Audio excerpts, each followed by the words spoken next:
এটা হচ্ছে আমাদের 12 মাসে যেগুলা মানে আছে, যেমন রাস পূর্ণিমা, পরে বুদ্ধ পূর্ণিমা, তারপরে শ্রাবণী পূর্ণিমা, গুরু পূর্ণিমা, ঝুলন পূর্ণিমা, দোল পূর্ণিমা।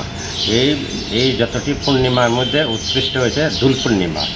দোল পূর্ণিমার সকাল থেকে আমরা যে 7টার সময় পুজো আরম্ভ করলাম, পুজোর পরে আমাদের রাধা গোবিন্দকে আমরা ফলগুল চূর্ণ করলাম, অর্থাৎ আবির প্রদান করলাম।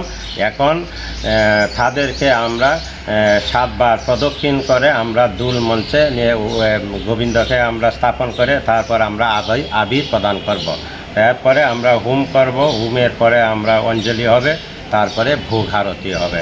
এখানে কুরুক্ষেত্রের যুদ্ধে যখন অসুরদেরকে ধ্বংস করে যে রক্ত খনন হয়েছে ভূমিতে, তখন এই রক্তের বন্যায় এই মাটির আবির দিয়ে তখন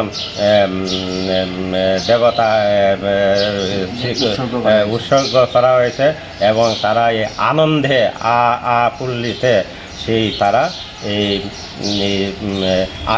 আবির খেলা হয়েছে, যার ফলে এই যেমন কুরুক্ষেত্র পুরা দেবা অসুরের যুদ্ধে যুদ্ধে যখন তারা জয় হয়েছে, রক্তের স্খলন হয়েছে, তখন এই রঙগুলো সৃষ্টি হয়েছে। তখন থেকে আমাদের এই বিভিন্ন রং দিয়ে এই দোল উৎসব করি। আর এই পূর্ণিমাতে বৃন্দাবনে সমস্ত শ্রীকৃষ্ণ সমস্ত গোপীগণকে নিয়ে তারা রঙের খেলায় মেতেছে এবং এই পূর্ণিমা দিনেই গৌরাঙ্গ মহাপ্রভুর আয়ুর্ভাব। সেই উপলক্ষে আমাদের এই ভারতবর্ষের বাইরে হয় এই দোল পূর্ণিমা উদযাপন হয়। ভগবানের কাছে কি প্রার্থনা করা হয়?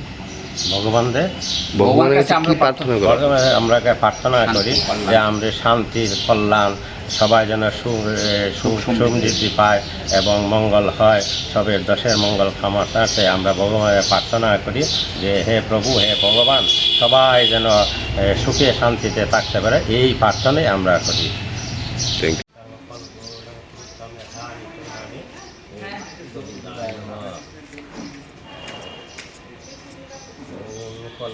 ধ্যান দেবেশ ক্রিয়া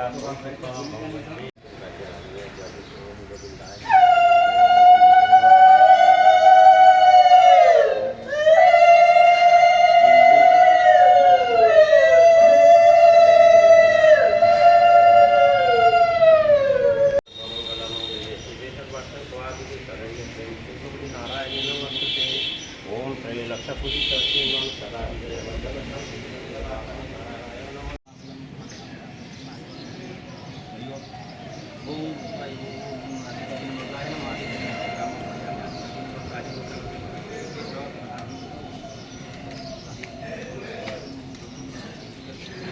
यात्रा गीताताय भक्तुदानं करामः फल्गुं निहान देवेश